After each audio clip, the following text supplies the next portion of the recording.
নমস্কার, আমি সঙ্গমিত্রা। আমার এই সহজ রান্না চ্যানেলে আপনাদের সবাইকে স্বাগত। আজ আমি রান্না করছি মুসুর ডাল ভাপা। আপনারা খুব সহজেই বাড়িতে বানিয়ে নিতে পারেন এই রেসিপিটি। প্রথমেই কড়াই বসিয়েছি। কড়াইতে দিয়ে দিচ্ছি 1 টিস্পুন সর্ষের তেল। এর মধ্যে দিয়ে দিচ্ছি 1 টিস্পুন রসুন কুচি। রসুন কুচিটাকে মিশিয়ে নেব। মিশিয়ে নিয়ে একটু ভেজে নেব। এই দেখুন রসুন কুচিটাকে একটু ভেজে নিয়েছি। এখন এর মধ্যে দিয়ে দিচ্ছি দুটো শুকনো লঙ্কা। শুকনো লঙ্কা দুটোকে একটু নাড়াচাড়া করে নিয়ে এর মধ্যে দিয়ে দিচ্ছি একটা মাঝারি সাইজের পেঁয়াজ কুচি। পেঁয়াজ কুচিটাকেও মিশিয়ে নেব তেলের সঙ্গে। পেঁয়াজ কুচিটাকেও তেলের সঙ্গে মিশিয়ে নিয়েছি। এখন এর মধ্যে দিয়ে দিচ্ছি 1/4 টিস্পুন হলুদ গুঁড়ো, 1/4 টিস্পুন লঙ্কা গুঁড়ো, আর দিয়ে দিচ্ছি সামান্য একটু নুন। মিশিয়ে নিয়ে পেঁয়াজ কুচিটাকে লাল করে ভেজে নেব।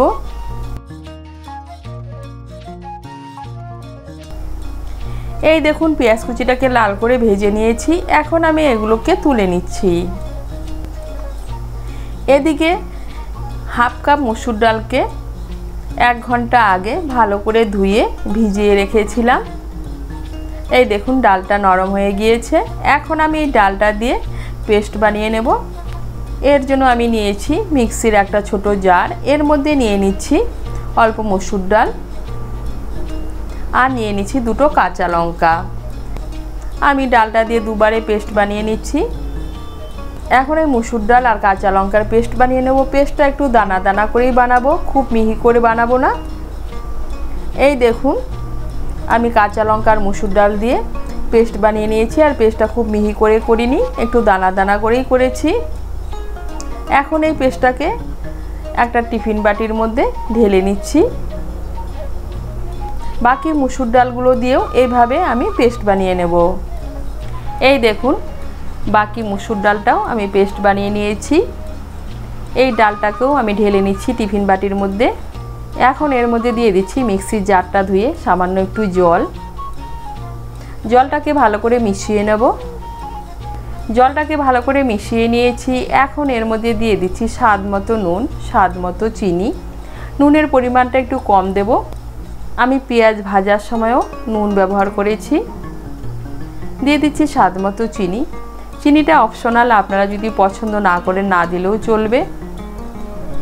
দিয়ে দিচ্ছি পেঁয়াজ, রসুন আর শুকনো লঙ্কাগুলো যে ভেজে রেখেছি সেই পেঁয়াজ ভাজা।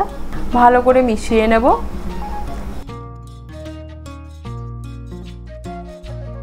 এই দেখুন সমস্ত উপকরণ ভালো করে মিশিয়ে নিয়েছি। এখন এর মধ্যে দিয়ে দিচ্ছি উপর থেকে চিড়ে রাখা কাঁচা লঙ্কা আর দিয়ে দিচ্ছি 1 চামচ কাঁচা সর্ষের তেল। এখন টিফিন বাটির ঢাকনাটা বন্ধ করে ভাপে রান্না করে নেব।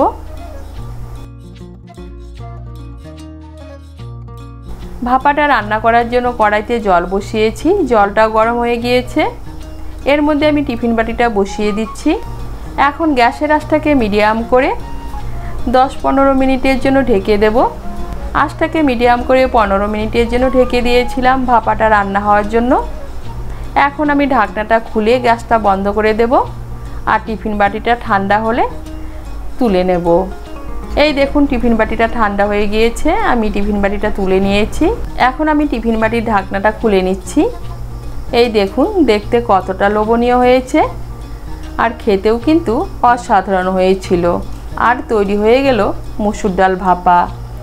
আপনারা যখন পরিবেশন করবেন তখন সামান্য একটু কাঁচা পেঁয়াজ কুচি আর যদি ধনেপাতা খেতে পছন্দ করেন সামান্য একটু ধনেপাতা কুচি দিয়ে পরিবেশন করতে পারেন।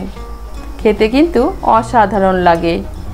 আপনাদের যদি এই রেসিপিটি ভালো লাগে তাহলে লাইক এবং শেয়ার করবেন। আর রেসিপিটি কেমন হয়েছে কমেন্ট করে জানাবেন। আরও নতুন নতুন রেসিপি পাওয়ার জন্য চ্যানেলটিকে সাবস্ক্রাইব করে পাশে থাকবেন। ধন্যবাদ।